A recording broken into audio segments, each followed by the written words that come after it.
Astra Travelers, and welcome to another episode of Tales of Teyvat, a Genshin Lore Podcast. Last time, we ran for our lives as Rerear chased after us as we discussed Nod Cry so far. This week, we are throwing it back to 1.0, I believe, to discuss the Chi of Yore questline. Are you an old school Genshin vet and not like Aoife, looking to do some work on your post-battle trauma?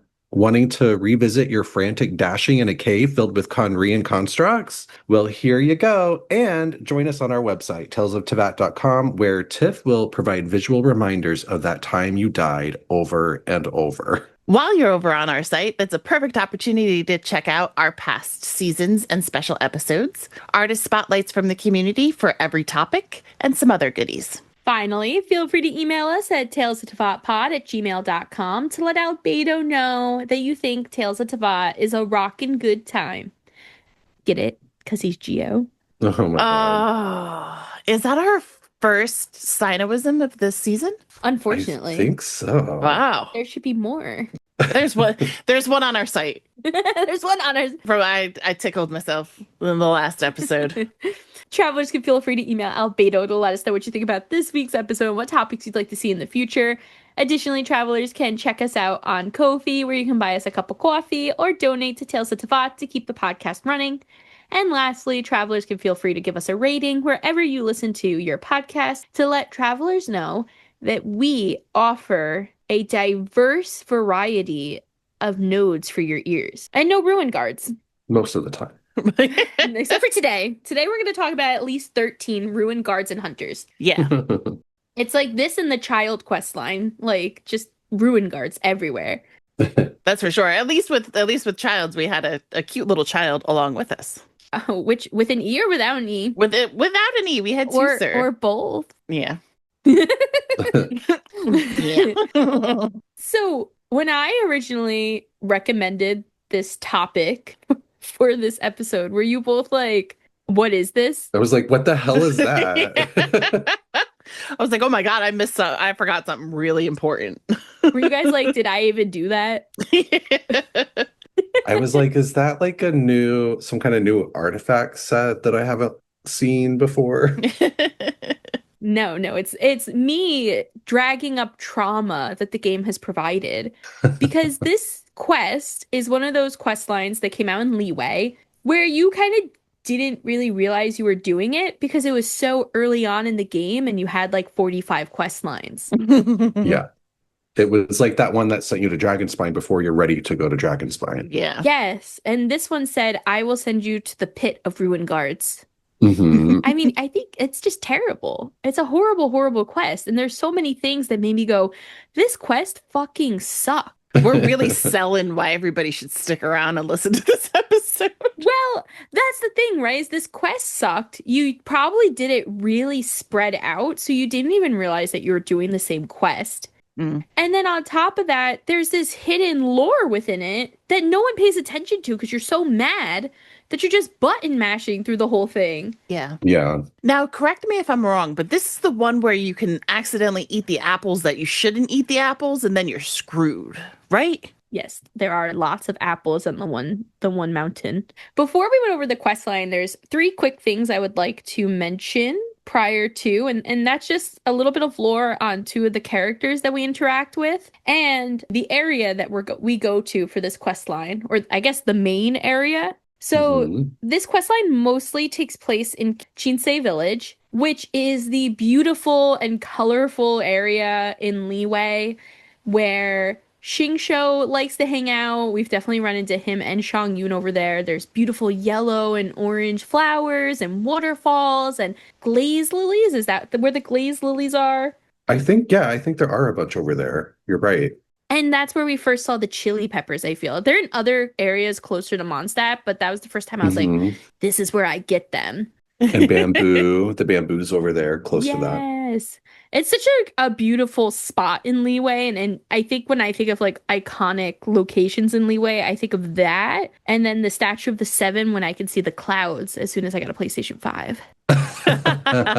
You seeing the clouds for the first time was one of the best things. Yeah, and I recently made our friend do it. Our friend got a PlayStation 5 recently, and I went to their house and I made them go to that Statue of the Seven. And they were like, there are clouds? I was like, I know. But there's a viewpoint description for Chinsei Village that says, Mighty Mount Chinsei gently cradles this peaceful village, silently protecting the old, the young, and the abundant croplands within its embrace. The legend of the ancient threat subdued beneath the mountain has been consigned to legend, along with those who know of it, never again to return.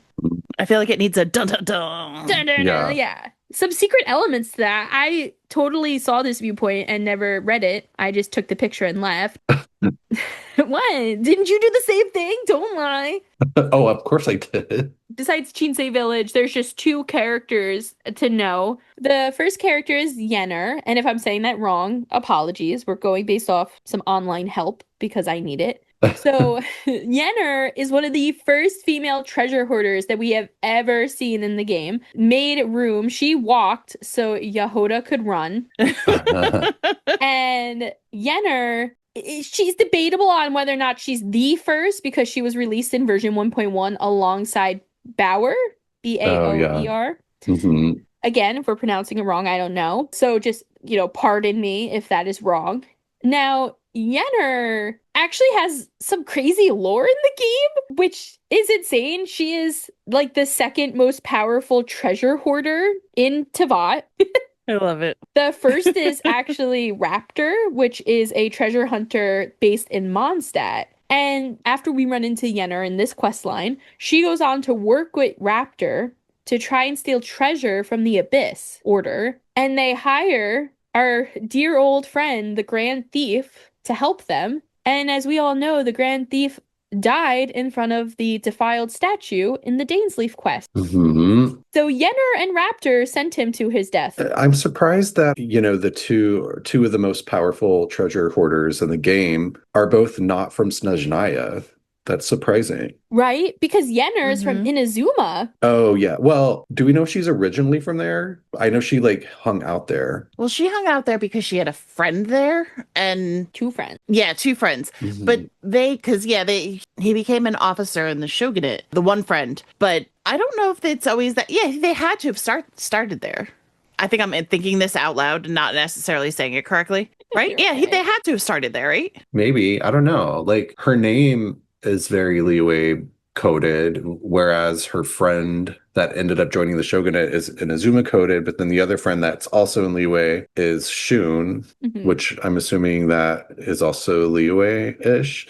But maybe they took those names after they parted ways. I don't know. Or they could have been people who started in whose families may have been from Liyue and then they were born in Inazuma. We have no idea. We just know that Yenner, Shun, and Hirome were all besties. They call her Big Sis, and that right before the Sakoku decree, Shun and Yenner went to Liyue to become treasure hoarders, and then their friend became the cops. Yeah. They were literally like, you became a Fed. What up? This ain't right. They were disgusted. Yes. And there's a lot of interesting lore with them because, they think Hirome has a crush on Yenner, and he, sends messages in bottles to her because he can't leave Inazuma because of the Sokoku decree. But she's like, a cab. Yeah, literally, that's exactly what she says. And that's quoted, guys. Even though I've never seen her voiced.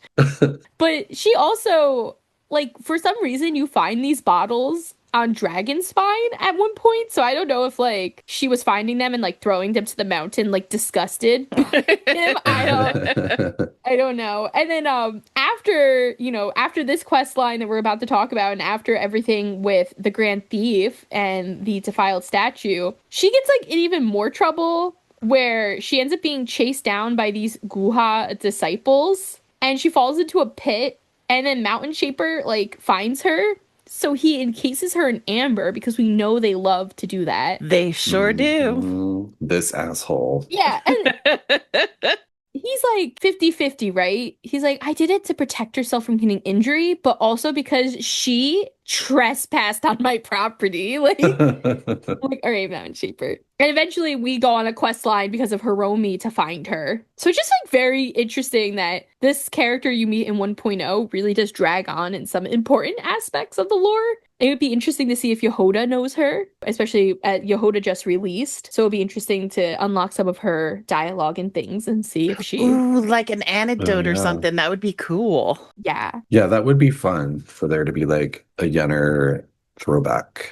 Yes, and they've really been doing it lately. So, I want to see her interact with Bauer. oh, yeah, that would also be fabulous. Just all the female treasure hoarders. They're like, the treasure's mine. You need to give it up.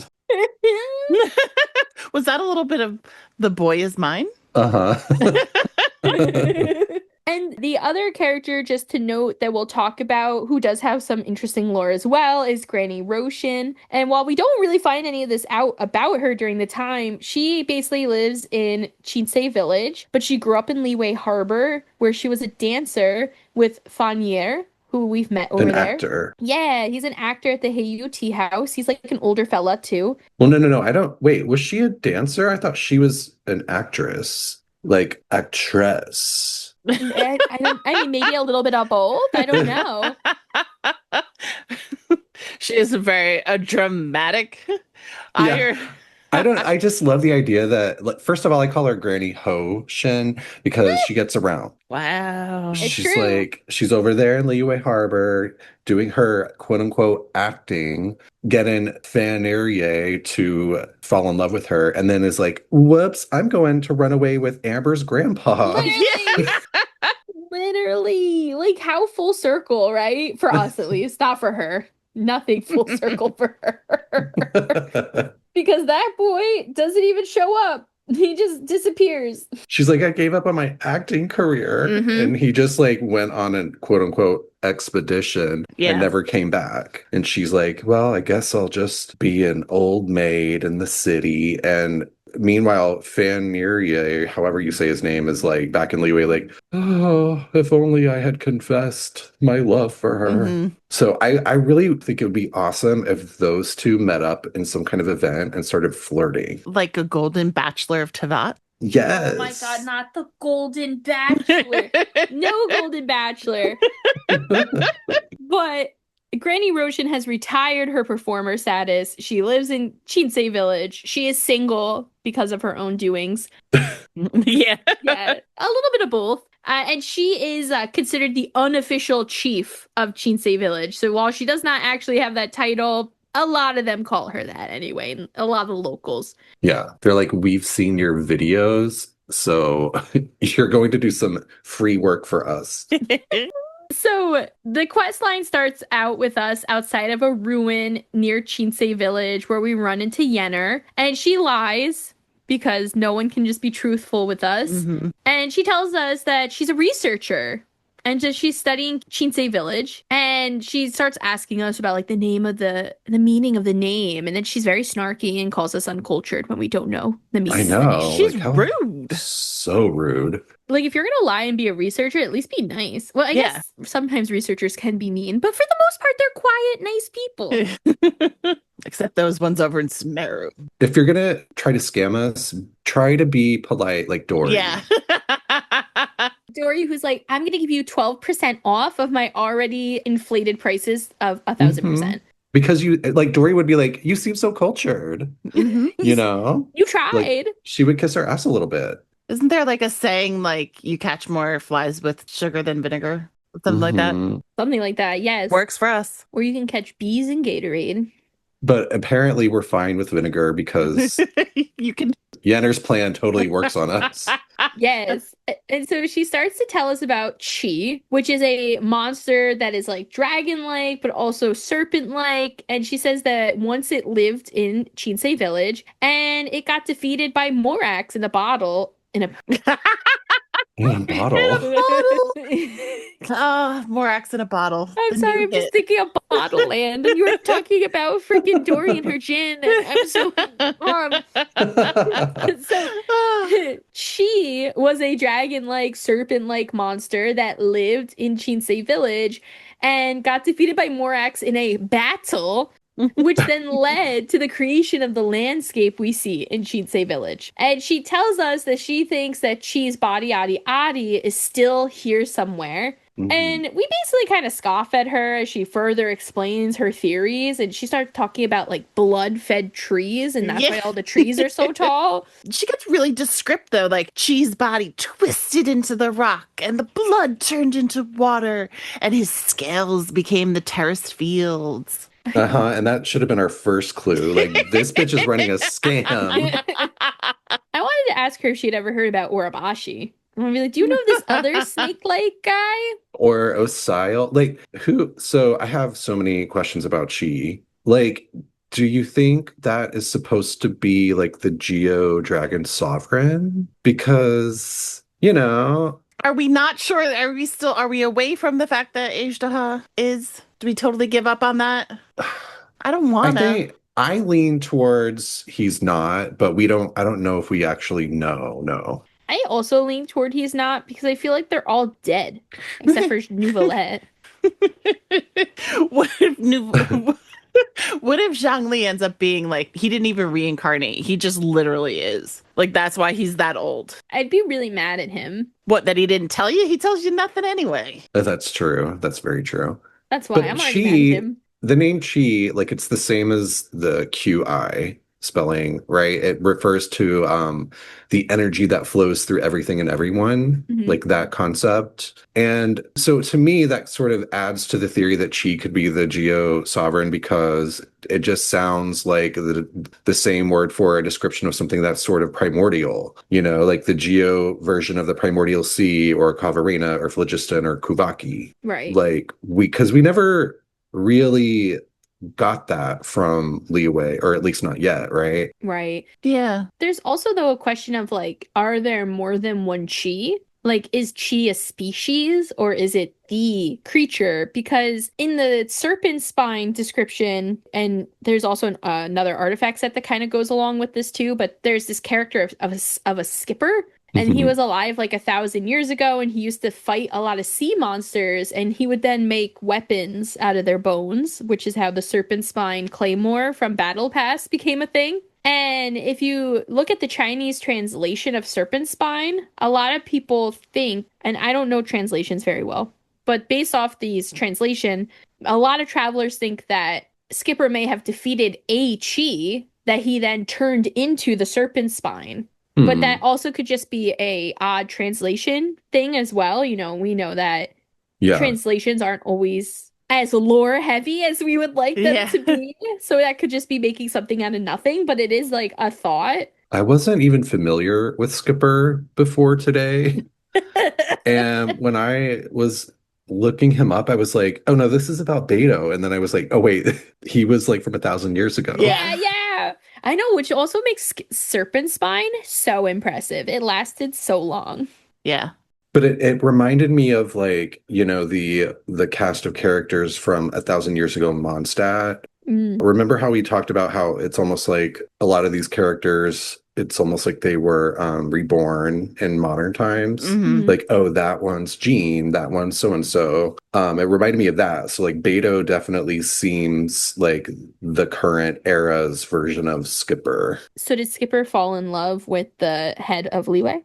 I don't know. I mean, maybe she, was just reborn from Skipper because, maybe this entire game is just one big samsara. I mean, it feels like that all the time. The only Skipper I know is Barbie's cousin. I know Skipper Dipper. He's in charge of my favorite ice cream parlor from my vacation spot. You can buy him on a hat. What was Beto's sea monster dragon slay guy name? Slay! Oh. What was the name of that? I feel like I need like a dragon sea monster, like appendices. No more of them. No more appendices. I already There are named a them lot last of episode. them. Well, regardless of dragons and sea monsters in the serpent spine, we don't really know what Chi is. And we just know that according to Yenner, Chi's blood is causing some issues and sturdy tree phenomenas. You can't have those sturdy trees. You can't have it's real creepy, guys. And once a tree is sturdy, it's game over in Teyvat. So we're fucked.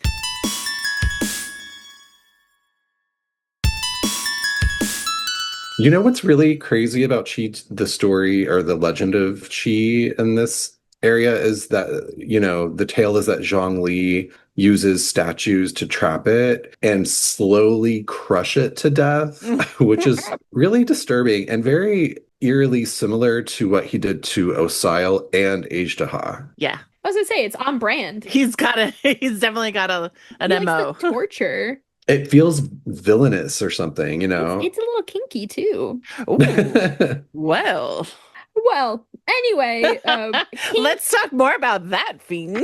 So, there's one other big thing about Chi that we have to talk about. Chi is the god whose remains were integral to Baizhu's story quest, which we have an episode on. That's episode 52.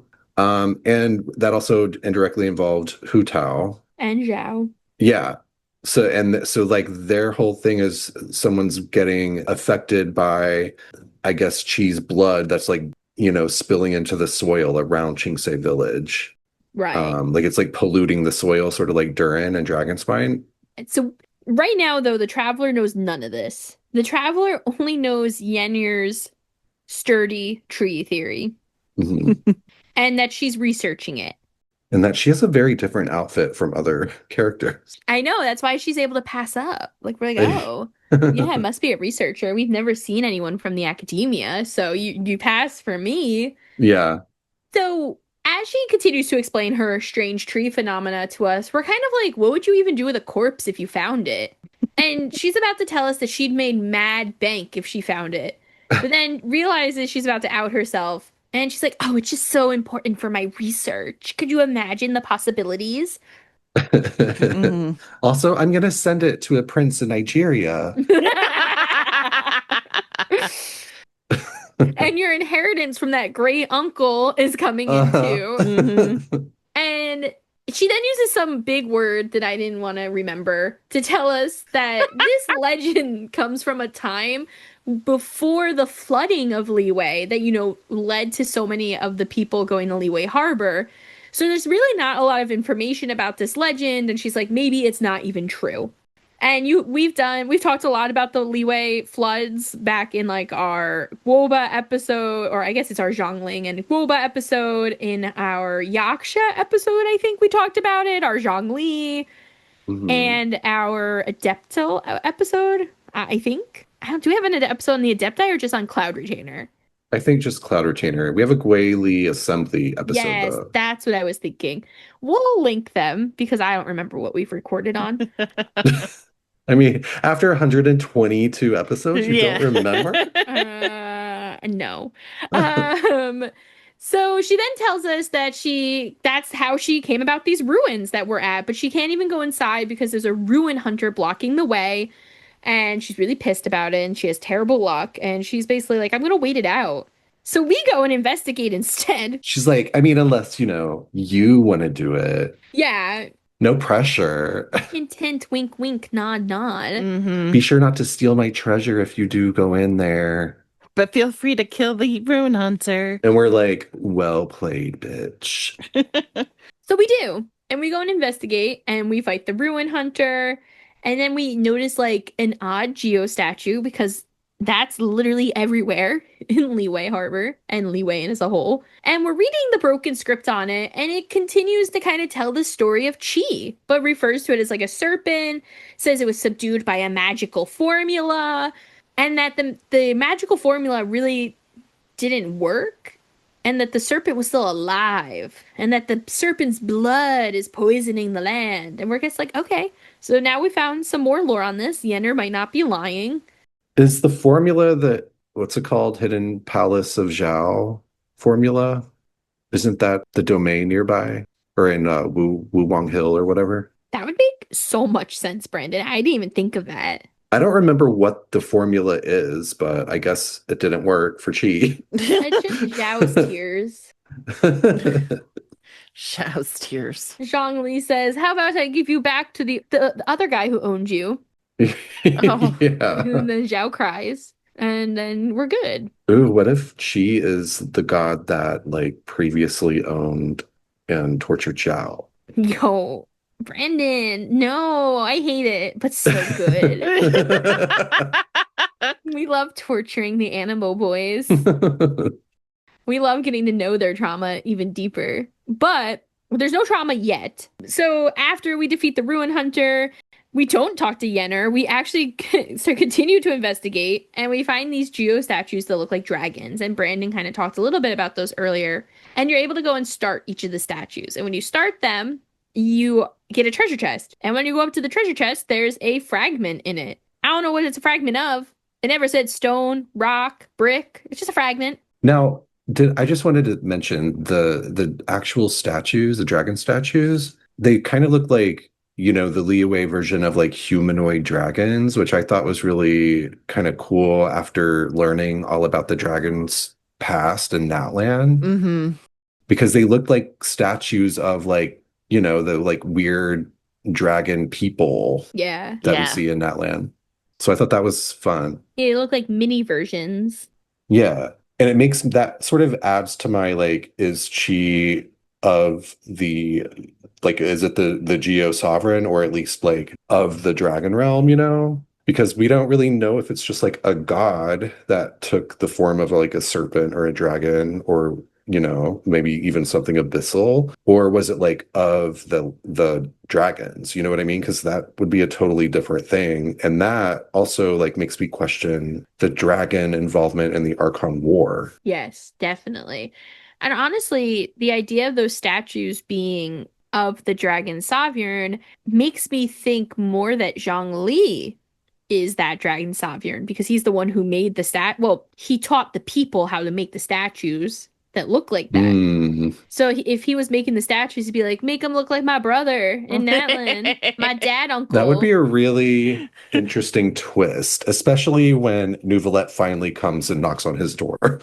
I mean, those two are gonna fight. Yeah. So what if he was like, bitch, I'm a dragon too. Starts swinging. Yeah.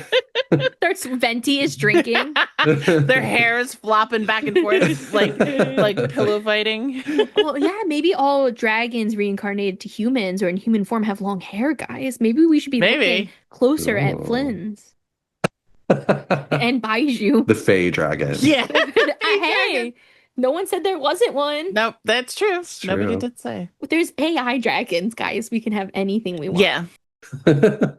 So we find this fragment and it has some like scribble scrabble on it. We can't tell if it's a drawing. We can't tell if it's writing.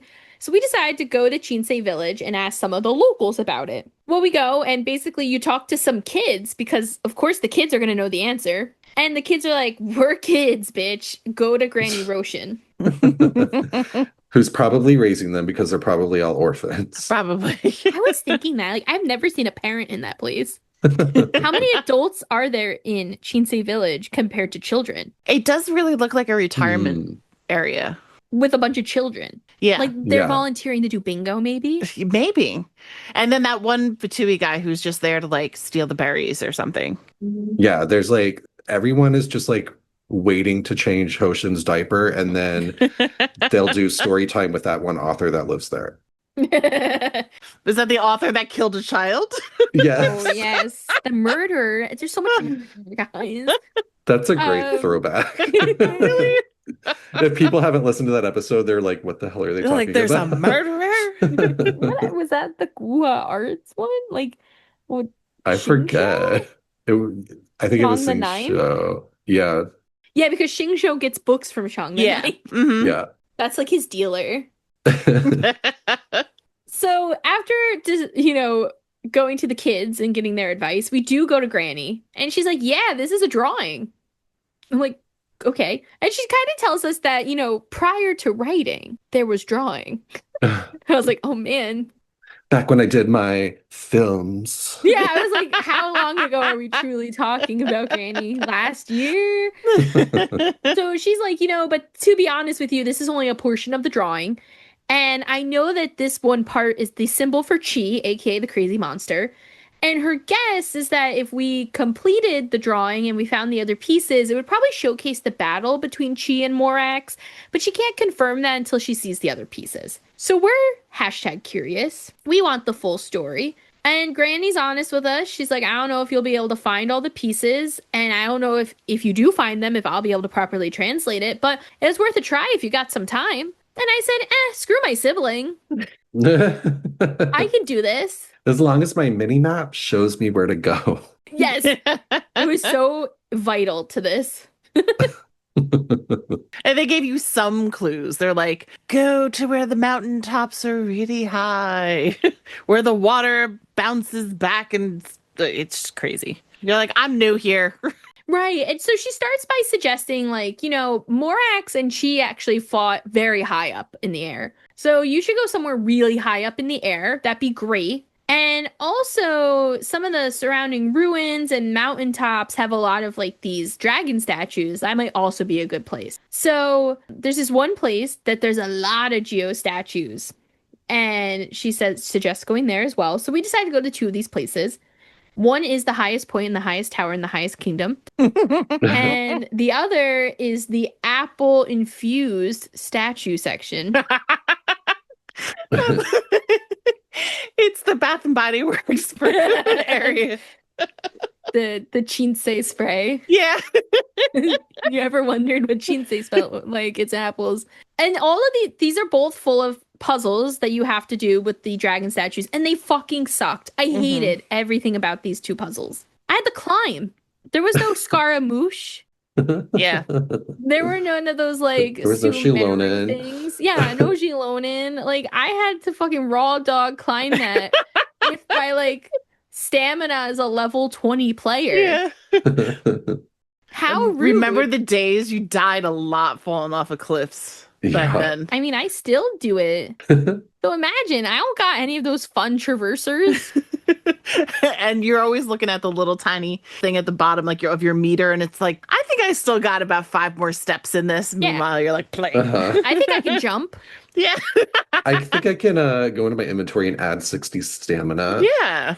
That should last me at least an hour. Mm-hmm. It doesn't. It lasts like 2 feet. Yeah. So true.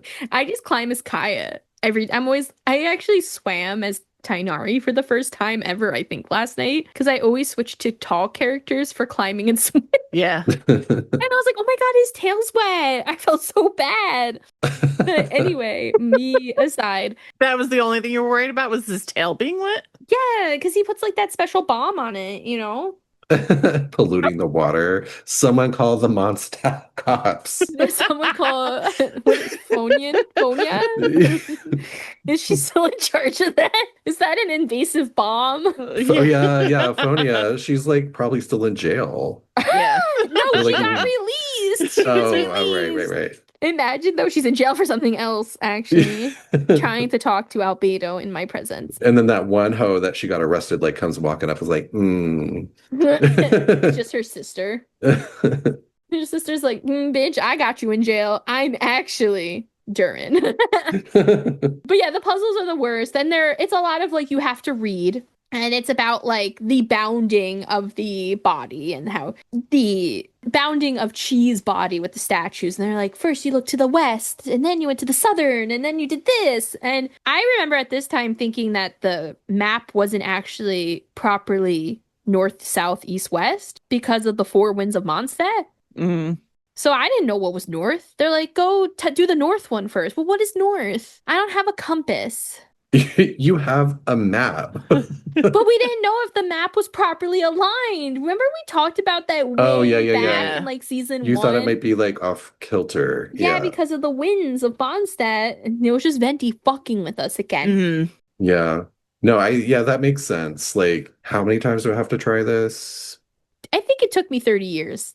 I think it did take me more than once, if I'm remembering correctly. And I think it was because I didn't know what was northwest versus northeast or whatever. Travelers listening are like, oh my God, we let these guys talk about lore to us and they don't even know the fucking direction. But anyway, so once you complete these terrible, awful puzzles that make you read, you actually get a fragment from each puzzle. And you're able to put them together, and we try to decipher the full drawing ourselves, but we're no granny. So we bring them back to her, and she's like, yeah, this is showcasing the battle between Morax and Chi, and this is when Chi was defeated. And she tells us that it was a snake-like dragon that used Chinsei village as its lair. Or I guess just the area of Chinsei. There was no village yet. And she says that Chi's body actually formed the areas. And then she tells us about the blood-fed trees. And I was like, oh my God. Everybody's got to eat, even the trees. I was like, Yennefer told the truth. That's how they get you. They just give just enough truth to make it believable. It's like when the guy calls you and is like, your grandmother's in jail. It's like when Zhongli walks up to you and is like, can I have some money? Yeah. What the? I'm not child or Hu Tao. Like also, like you can create money. Mm-hmm. You think it comes out his butthole? I don't know. I think there's like a hole in the back of his head, and that's where like his really long rat tail is like hiding. Shut It's like up. a Pez dispenser of an ATM. Yeah. And he like grabs his own ponytail and like pulls it up and like a little mora pops out. Cha-ching. So Granny is like, but this is only legend, and it says that they used to they had to trap him in water too in order to properly pin the body, and then they also used treasure to pin it down. And I was like, who the fuck uses treasure to pin a monster down? Because that's just like asking for an issue. Like someone's gonna want that treasure, and now suddenly your monster is unpinned. Yeah. Like how much gold did you have? And mora did you have that you were like, we can just throw a whole bunch of it underneath the water and pin down this monster? This is some shit that would happen in Buffy. I could see it, yeah. Spike would be going after the treasure, and then it revives like the Hellmouth. It'd be terrible. Meanwhile, it was just Zhongli lifting up his ponytail and like, yeah, coins like flying out of his head like a machine gun. That's actually how he won the Archon War. He didn't need to be a dragon. The stories of his giant spears, false. It's like a casino coin machine that's just like going fast. Dropping pennies off the Empire State Building. Mm-hmm.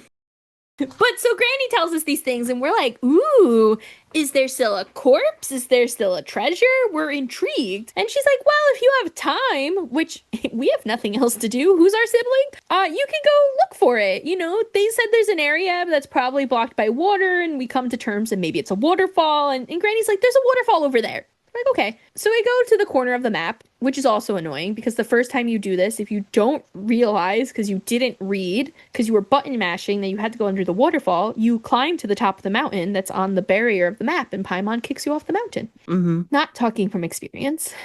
So No, that's never happened to you. Never. So we go to the waterfall in that area and we see that there's a slightly hidden cave path next to it. And when we get to the end of the path, there's a gate.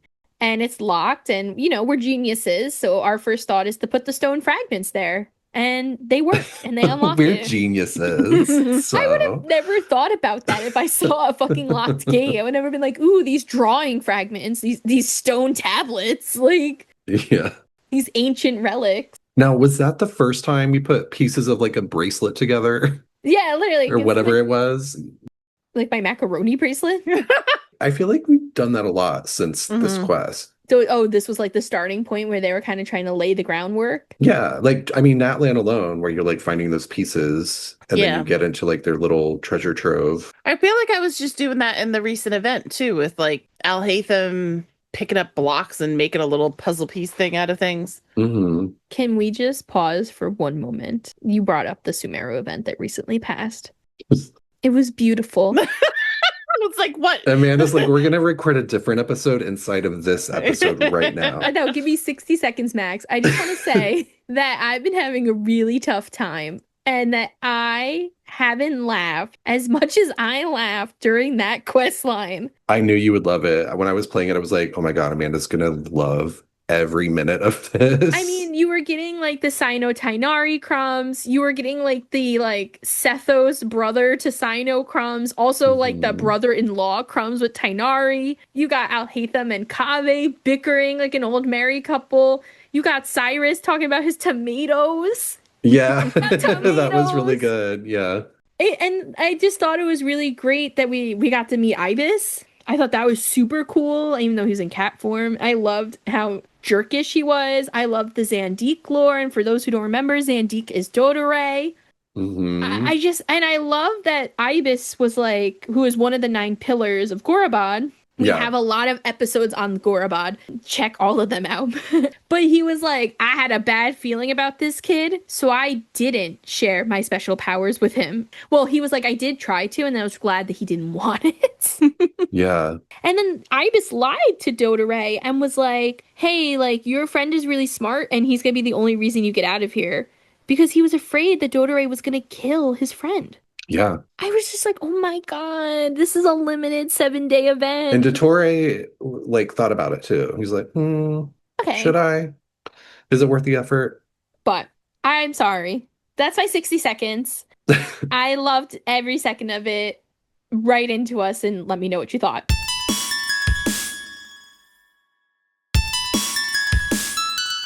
So we go to the water bottle. The water bottle. Oh my God. Why do we keep There's a saying lot of bottles? bottle on the brain. I know. I don't know why. So we are able to open the gate, and when we go in, we are ambushed by treasure hoarders. Now, I do not see Yennefer there, so I don't know if this is because of her, if this is something else, I don't know. Raptor. I just assumed it was her, but I don't know. You know what's funny, though, is like the first time I did it, I didn't even think of that because I forgot that Yennefer existed because I had done it so far apart. Same. Yeah. That was probably before I even like was paying any kind of attention to lore in this Yeah, game. just the Archon quest. That was all that mattered. Right, right. It was like a world quest, whatever. Give me my primos. Literally, and get out of my quest log. Yeah. So after we defeat the treasure hoarders, because we always win, we then trigger a mechanism called the Chinsei cache in the middle of the area. And it triggers a ton of ruin guards and some ruin hunters, and there's like 3 phases of it, and you have to make sure that the cache stays alive. It can't go down to 0%. Is that the giant nipple ring? Yes, the orange Okay. nipple ring. Okay. I didn't know the actual name of it. I just called it the giant nipple ring. Well, I guess the cache isn't the nipple ring. The cache is like the little statue in front of the nipple ring in the water Oh, okay. that starts the whole thing.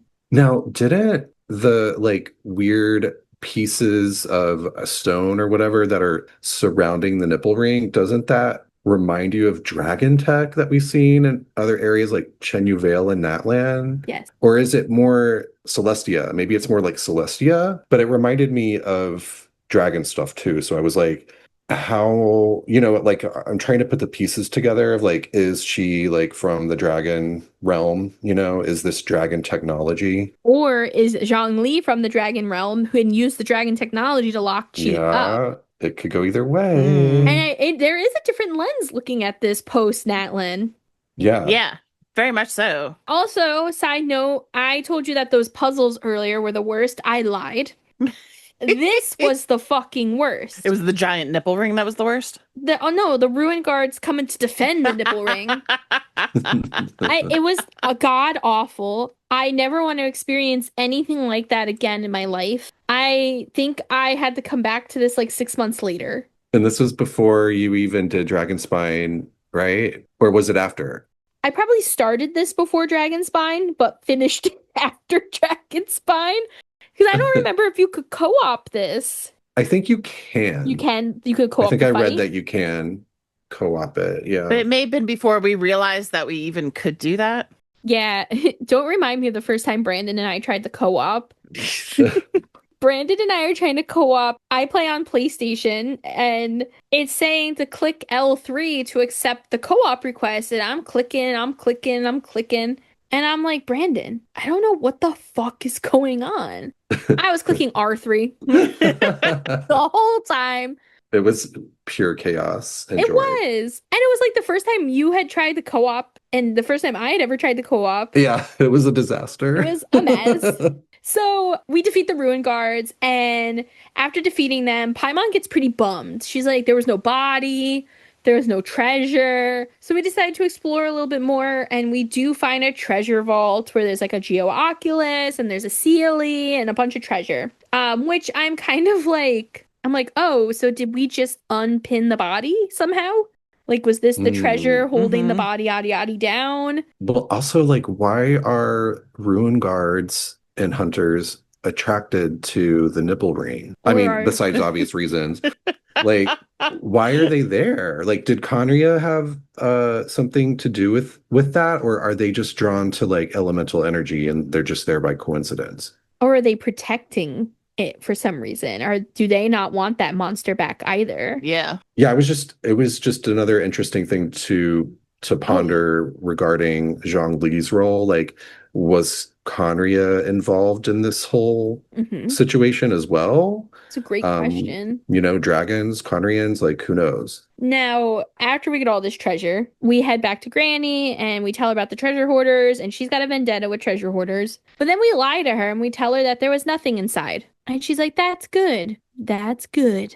It's very sus. And that's how the Mhm. quest ends. But I want to just defer back to what Brandon was talking about earlier, which is the Baizhu story quest. So if you don't remember, during the Baizhu story quest, we meet a little boy named Io, and he basically tells us that there's something wrong with his dad. And we find out, very long story short, that the mom and dad, who all live in Chinsei village, that the mom's accidentally poisoning the dad. We think it's on purpose at first, but then we realize it's not. And we're trying to find a way to cure it. And we're like, oh, if we can find the source of the poison, we'll be able to cure the dad.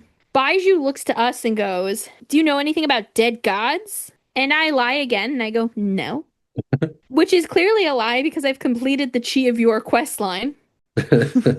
And so we call on Zhao, who tells us very specifically about Chi's dead body being here and how, you know, the blood is in the land and all this jazz. We're just bathing in his blood. Bathing in the blood.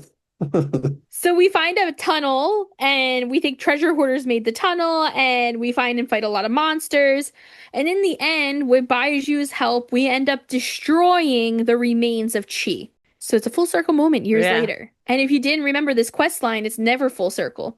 I didn't remember this quest line when we did Baiju's story quest. Neither did I. Like, we did that whole episode and like did not even clock that we've dealt with this before. We're like, so there's this dead god under Chingsei village. That's random. Well, also, here's my question for you, because I think there's some connections between our Chi of Yore quest and Baiju's quest. In Baiju's quest, I found it a little odd that all of a sudden someone had access to Chi's blood.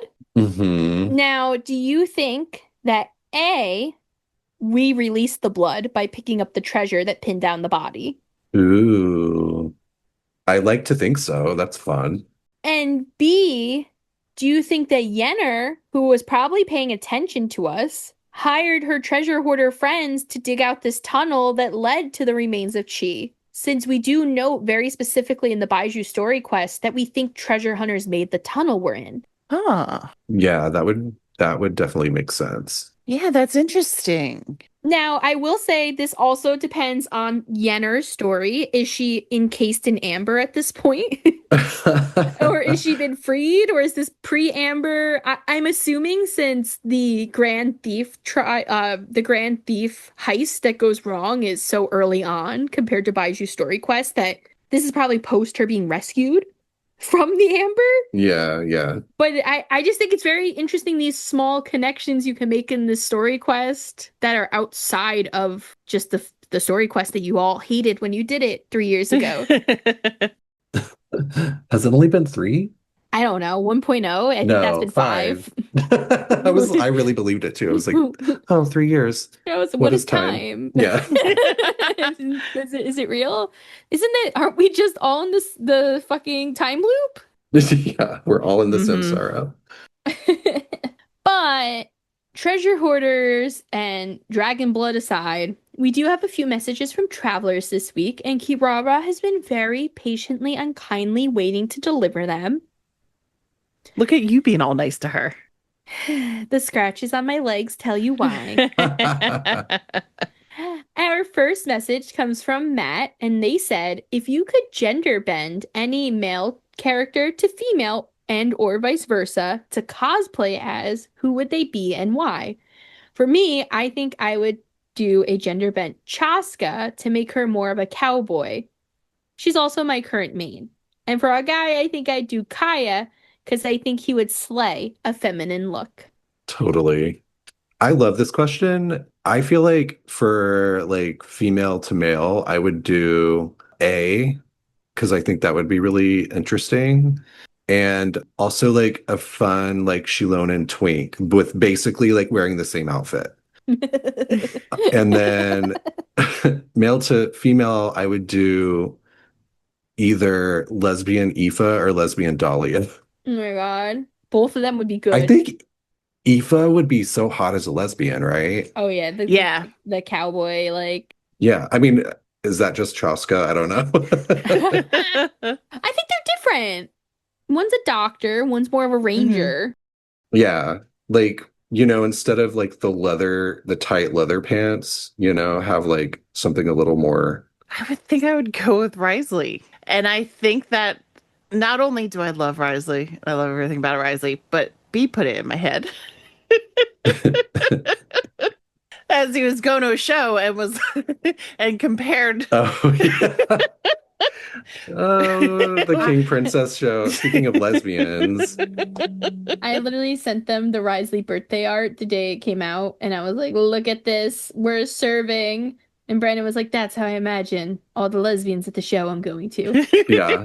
And I was right. Yeah, now I can't get that out of my head. So I think it would be fantastic. Okay. And did you say your other one? No, I didn't. But because I was so fascinated, I was so taken aback with the Risley one. So the other way being, I don't know what the other one would be. Maybe Arlecchino? We could just stay with the lesbians? Yeah, why not? Yeah, why not? Is right. Yeah. It's going to be a lesbian hour for me. For me, I would love to see female to male Kujo Sara. Think she would be pretty fucking badass. I thought about her too, and then I ended up going with A, but yeah, I think that would be really cool. And for male to female gender bend cosplay, because I'm also thinking of like who I dress up as for this one, right? Male to female. And I have dressed up as Albedo before, kind of. It was like more of a Disney bound, but who cares? I had blonde hair, so it worked. And I've also dressed up as Tainari before. But I do think I would actually go with Flynn's. I think that would be such a fun look. Oh yeah, that'd be a good one. Yeah. And like if you wanted, you could like slut him up a little bit, That's always the fun part. I've seen a lot of like girls who do child and they like just wear his jacket with like a short skirt or shorts. Like that's another good one too. Yeah, and Nouvelette, like ladies doing Nouvelette, it always looks good. It's such a fun question because cosplay is just so fun, and it's like you don't even have to gender bend a character to cosplay as them. Like you see so many like women who cosplay male characters just as the male characters. I've literally seen women who work out to cosplay male characters so that they can like lift like gals and stuff. Like they're so dedicated. It's so cool. The cosplay is amazing. What would be a really good one is like a woman, a very busty woman doing like the sluttiest version of Slutty Venti. Oh. Like full blown angel outfit, but like, tits out to here. Like like llama as Venti. Yeah, exactly. That's gonna be the next one. Which other Genshin character do you think could cosplay as another one?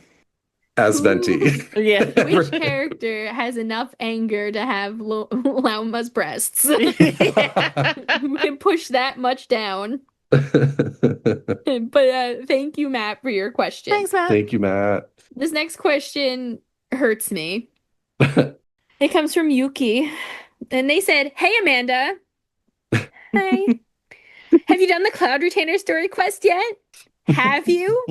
I side with bees here. This quest is so damn good. Go do it now." Yay! Thank I have you. not done it. I will. I'm catching up right now. I'm a little behind in general stuff in the game, but I'm almost there. But anyway, they do have a question, and they said, "What is your favorite nation aesthetically and why?" Mine is Sumeru. While Mondstadt definitely holds my heart as favorite region, aesthetically, Sumeru is just so calming and so beautiful. And like the second I remember singing running up that hill and getting to the top of this mountain and looking out at like Sumeru City and everything and the forest, and it's just beautiful. The desert has some of the most gorgeous nightscapes I've ever seen, including the booty hole in the sky. And it's just a very beautiful aesthetic to me. I love green.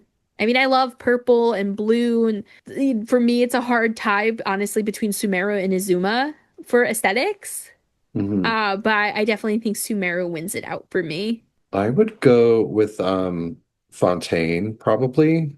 Not really for the water stuff, although I think they did a great job with that, but I love that it's just like very, Art Deco, and like it has a real character, like in terms of the architecture, while also kind of giving that fairy tale storybook aesthetic when you're running around in the wild, when you're not in the water anyway.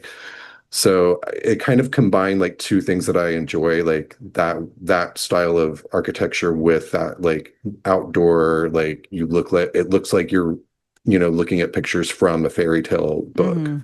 I think the obvious one for me would be Inazuma. I was gonna say, can I guess? Can I guess? It would be Inazuma. I do love all the sakura and I love purple and all that thing. And my favorite place on the map is the place that I have been saying wrong and then have not learned my lesson and still call it Amakane Island. I am totally wrong. Sorry, Kamiko. I know you taught me how to say it correctly, but it's like archipelago. It's just now archipelago. It's just in there. And that would be like my favorite, like I want to live right there. But while I was trying to think of it, I'm like, there really is places within each one that I absolutely love. Even like I would say that Natlan might be my least favorite, but there's still places within it that I absolutely adore. And even like Fontaine, I was a little bit disappointed with Fontaine, but Fontaine, the city, I was amazed with. Like I felt like I was in the Emerald City, and I still feel that way every time I go. So like, there's so many little bits and pieces, but as a whole, I think I'd have to go with Inazuma. I am also loving Heasley Island, as I said in our last episode too. But again, purple, purple and big boobed ladies. Leave me alone. I'm just gonna stay there. Purple and tits is the aesthetic tip. Got it. It seems to be the connecting force between them. Hey, that's an aesthetic. Yeah, it's an aesthetic. I'm taking notes right now on the wrong thing, I think, but I'm going to keep note of this for future reference. Anytime you need to ask her for a favor, just get a push-up bra and a purple shirt. Hey, Tim! You want to help? But thank you, Yuki, for the question. Thank you. Thanks, Yuki. That being said, that is all the time we have for today. Thank you, travelers, for coming way back in time. It's like we had to use the Wayback Machine to go back to this quest.